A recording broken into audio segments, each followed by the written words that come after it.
Hello, everybody. Welcome to today's reading through the Bible in 365. Today we are going to be focusing on Psalm chapter 74, 75, and 76, and then Romans chapter 9, verses 16 to 33. Let's get started with Psalm chapter 74.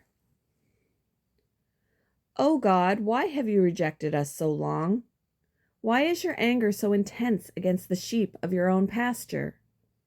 Remember that we are the people you chose long ago, the tribe you redeemed as your own special possession. And remember Jerusalem, your home here on earth. Walk through the awful ruins of the city. See how the enemy has destroyed your sanctuary. There your enemies shouted their victorious battle cries. There they set up their battle standards. They swung their axes like woodcutters in a forest. With axes and picks, they smashed the carved paneling. They burned your sanctuary to the ground. They defiled the place that bears your name. Then they thought, let's destroy everything. So they burned down all the places where God was worshipped. We no longer see your miraculous signs. All the prophets are gone, and no one can tell us when it will end. How long, O God? Will you allow our enemies to insult you? Will you let them dishonor your name forever? Why do you hold back your strong right hand? Unleash your powerful fist and destroy them. You, O God, are my king from ages past, bringing salvation to the earth. You split the sea by your strength and smashed the heads of the sea monsters. You crushed the heads of Leviathan and let the desert animals eat him. You caused the springs and streams to gush forth, and you dried up rivers that never run dry. Both day and night belong to you. You made the starlight and the sun. You set the boundaries of the earth, and you made both summer and winter.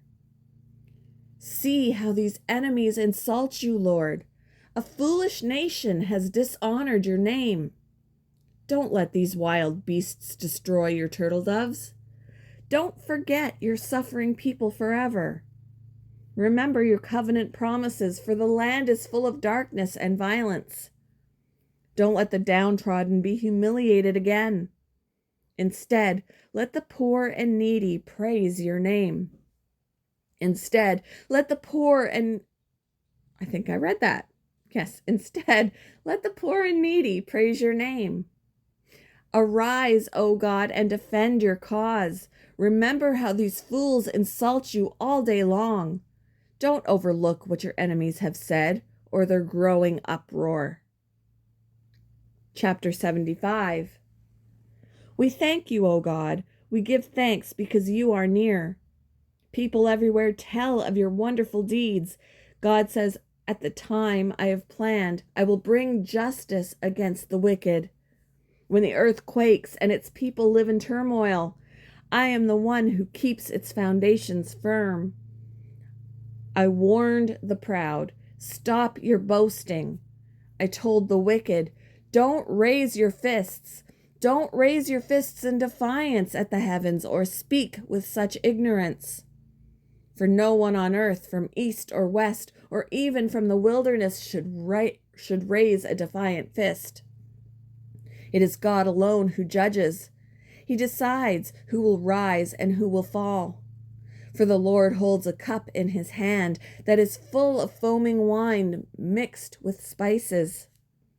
He pours out the wine in judgment, and all the wicked must drink it, draining it to the dregs.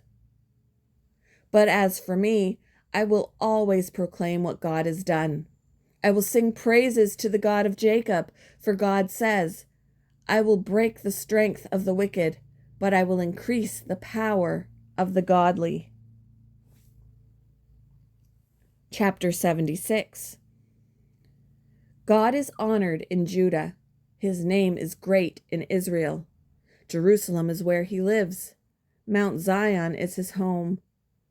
There he has broken the fiery arrows of the enemy, the shields and swords and weapons of war. You are glorious and more majestic than the everlasting mountains. Our boldest enemies have been plundered. They lie before us in the sleep of death.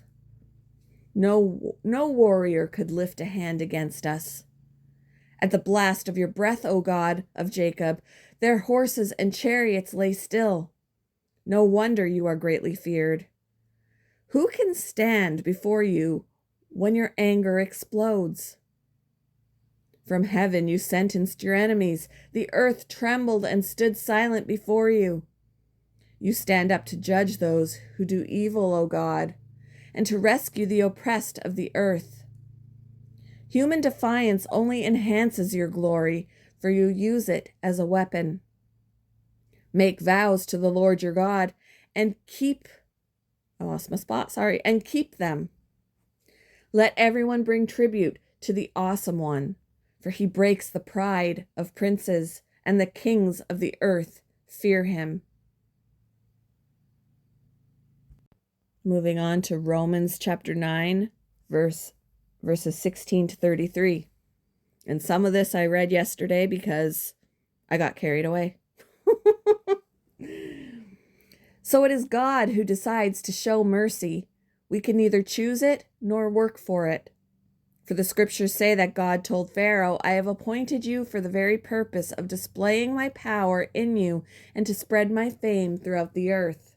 So you see, God chooses to show mercy to some, and he chooses to harden the hearts of others, so they refuse to listen.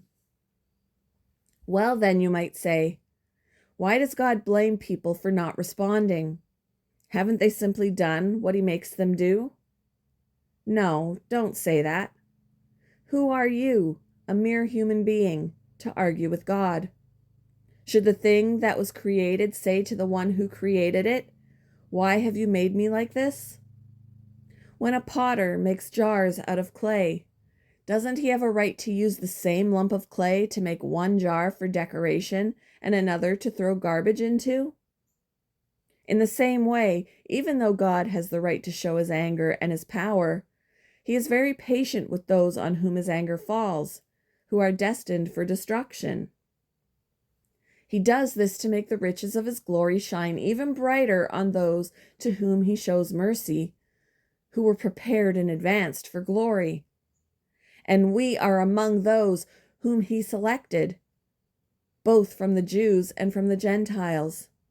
Concerning the Gentiles, God says in the prophecy of Hosea, those who were not my people, I will now call my people, and I will love those whom I did not love before. And then at the place where they were told, you are not my people, there they will be called children of the living God. And concerning Israel, Isaiah the prophet cried out, though the people of Israel are as numerous as the sand of the seashore, only a remnant will be saved. For the Lord will carry out his sentence upon the earth quickly and with finality. And Isaiah said the same thing in another place.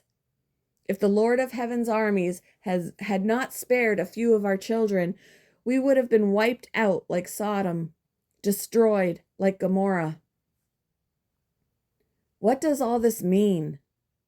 Even though the Gentiles were not trying to follow God's standards, they were made right with God.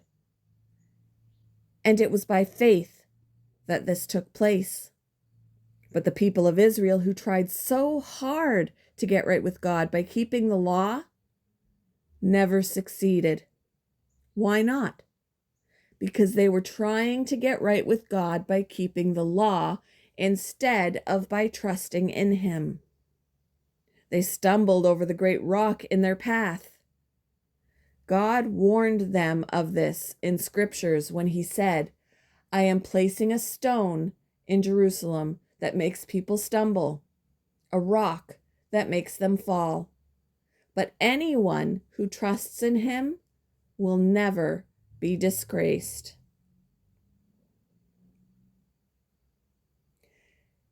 Thank you for joining me for today's reading through the Bible in 365. I hope you all have a wonderful Monday, and I will see you in the next one, guys. Bye.